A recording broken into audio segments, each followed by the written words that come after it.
New U.S. Senate hopeful and former CSU athletic director Jack Graham has hired longtime Republican strategist Dick Wadhams to run his upcoming campaign. Graham is the 13th GOP candidate looking to unseat Democratic incumbent Michael Bennett. Eric, for me, we hear one more GOP candidate. That headline didn't grab me, but when I saw that he hired Dick Wadhams, that seems to be a game changer for me. Dick Wadhams, for folks new to the state, he was the guy that led the Allard campaigns. Those were pretty much an upset when he beat Tom Strickland. He's a big-time Republican strategist. Is that the game changer moment that I think it is? I don't know if it's the game changer, but it is a major moment. Dick is a talented political operative, political manager.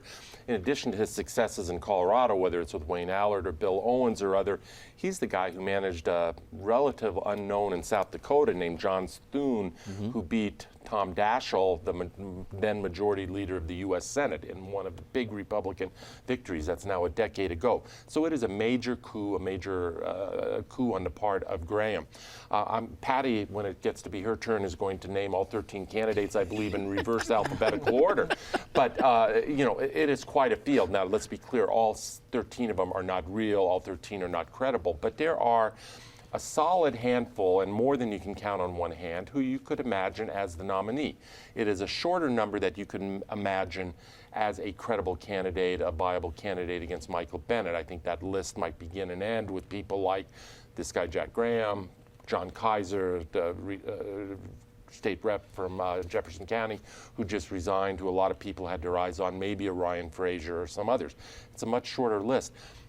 It's going to be a free-for-all for this nomination through the caucus process. I look for a good number of these people to go around the caucus process and just petition onto the ballot. When you have that many candidates, to get 30% of the vote, you just can't slice 100% of the delegates enough ways to get many people on with 30% threshold. Joey, with 13 candidates involved, obviously there's just trying to get name recognition out there, but there's this whole idea that actually Dick Wadhams brought up about being the outsider. Hey, this guy isn't a politician. That's why he didn't jump into now. And in fact, I think there was an article this week about that Graham was a registered Democrat until about a year ago. It's like, hey, this is proving that he's an outsider. Is that very valuable this year? Well, I don't know. You know, he is portrayed as an outsider, but then he hired the ultimate insider to run his campaign. Good point. You know, Dick Wadhams, it is hard to bet against Dick Wadhams. He's like Steve Spurrier, the coach at Florida and South Carolina. They said that, you know, Spurrier would be a 2-point favorite on his own execution. Dick Wadhams is that as well. So, you know, Dick you know, not a lot of people know who Jack Graham is, but anybody who matters knows who Dick Wadhams is. He's the former chairman of the state Republican Party. So he gives Jack Graham immediate gravitas, and now people are paying attention. And, you know, as Eric said, these voters are being broken into smaller and smaller pieces every time somebody gets into the race. So I think that gives an advantage to somebody like Tim Neville, who has a very distinct message that sets him apart from the group, and people are going to stick with him. So I don't know. It's very interesting. And, you know, last time we talked about a clown car, that so many people were in this race that it's become a clown car. And I said then, the clown car is not full. I'm saying again today, it's not full, and it may be a front seat that they're looking to fill. Well, we can't wait to see what's going to happen to that clown car. Speaking of clown cars, Patty, regardless of who comes out of that clown car, is Michael Bennett sweating over any of these guys? I don't think he's sweating yet. I mean, we can see what happens in the next 3 months, at the primary at the end of June.